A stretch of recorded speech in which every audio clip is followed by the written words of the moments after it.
For NDTV-Maran, CBI says there is no evidence of his alleged coercion in the 2G case. When he was telecom minister, sources say his brother's role could be looked at.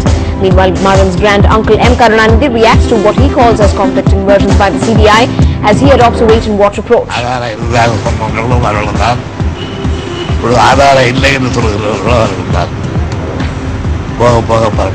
A leg up for A. Raja as well. TRI tells the CBI that it's not possible to determine the revenue loss while granting the 2G licenses.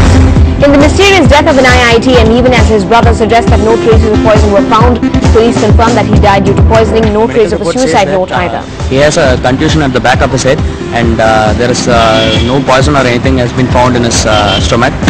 Even after a ban on manual scavenging and recent strictures from the court, the denigrating act continues in our city. And as Lord Ganesha goes green, this Vinayaka Chaturthi, sweetmeats and special pujas ring in the festival at the city temples. So when it is, say, made out of pure clay and eco-friendly, it directly melts into the water and the ritual goes on. Good evening and welcome to the news tonight on NDTV Hindu with me, Evelyn Matthew. Let's also quickly give you a scan of the national headlines as well. Justice Soumitra Sen resigns after the Rajya Sabha voted for his impeachment, sends a letter to the President.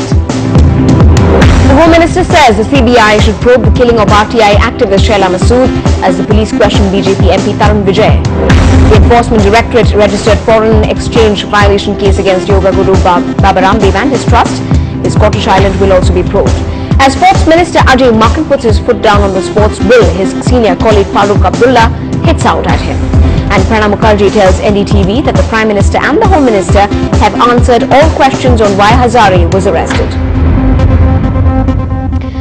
In a huge breather for NDTV-Maran, the CBI has told the Supreme Court that it has so far found no evidence that Dayanidhi misused his office as Telecom Minister to ensure that the phone company Aircel was sold to a close friend by the brothers. The CBI and the Enforcement Directorate filed their status report today in which they said that there was no coercion by NDTV-Maran in the Aircel Maxis deal. Now the CBI is probing whether Maran's brother Kalanidhi-Maran's son DTH had benefited from the deal. Senior ministers who were involved with telecom policies during the NDA regime, including Jaswant Singh, late Pramod Mahajan and Arun Shourie, will be, in fact, their involvement will be probed. Although Mr. Maran himself has refused to comment on camera, his grand uncle and DMK chief has also reacted to what he calls conflicting statements by the CBI. He says he'd rather wait and watch here on.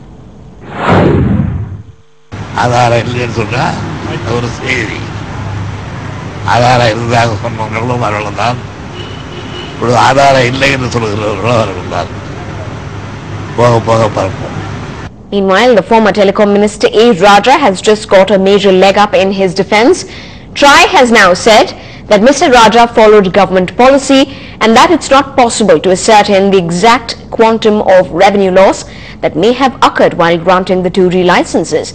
The regulatory body added that it was not possible to predict what sort of prices an auction would have raised for 2G and that it did not recommend an auction methodology at that time. Back to news from the city. The mystery around the death of an IIT in Gauri Shankar continues. Although this was initially referred to a case of suicide, suggesting that he had swallowed poison, the victim's brother says that there was no evidence of such matter in his body and that there were bruises around his neck. The police at this point confirmed to NDTV Hindu that the poisoning had led to the victim's death. Police suspect tension within his family to also have a role. There is no trace of a suicide note either.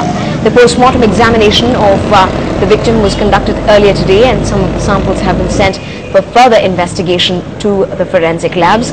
The 36-year-old mechanical engineering student was a sponsored student by the HAL Bangalore. He was found lying unconscious in his hostel yesterday. தற்போதைய postmortem முடிஞ்சிருக்கு.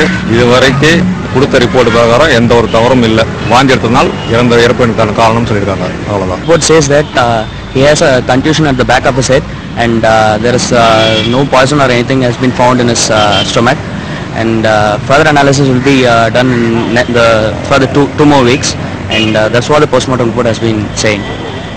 And we have received the body and we are taking it to home. But this is not the first of cases of such from the IIT Madras campus. In fact, this year alone, this amounts to 3 deaths that have occurred in the last 8 months. In May, a native from Andhra Pradesh, Nitin Kumar, committed suicide. Way back in February as well, another MTech student of the Mechanical Engineering Department had died in a similar manner. In not very pleasant news, as we are right in the middle of the festive month, food inflation has clawed its way up to the double-digit mark after a gap of 5 months. Food prices rose at 10.05% for the week that ended August the 20th, as onions, fruits, vegetables and protein-based items have turned more expensive. For instance, the pricey onion soared by 57.01% year-on-year, while that of potato by 13.31%. Egg, meat, fish, milk and cereals share the space on this graph. However, pulses are cheaper by 4% and wheat by close to 3% year-on-year. Analysts have pointed that this has happened because of supply-side constraints and increasing demand. Well, prices rose with a bang literally too. You might want to stock up on those sparklers ahead of Deepavali. Cracker prices are set to rise with cost of raw materials going up, and adding to the manufacturers' woes is the competition posed by Chinese fireworks being secretly brought into the country on a large scale and ready to be sold at cheaper rates. Meanwhile, the State Fireworks Manufacturers Association say prices have gone up due to the central and state budgets, which had increased import duty on important raw material. Now, while the preparation for the monsoon are on in full swing, it is not so in the ideal possible fashion. In what emerged as a clear violation today, despite assurances in the past from the Chennai Corporation, the NDTV Hindu crew recorded 3 men accompanied by a woman entering manholes, that's stormwater drains, right at the heart of the city at the Turnbulls Road in Koturpuram.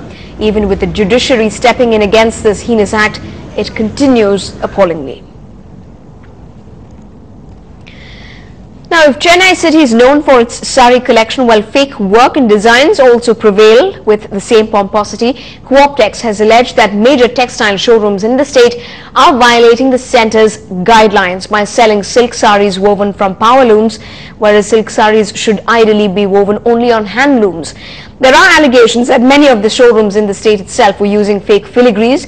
They warned that the matter would be brought to the notice of the Textile Ministry and the state government.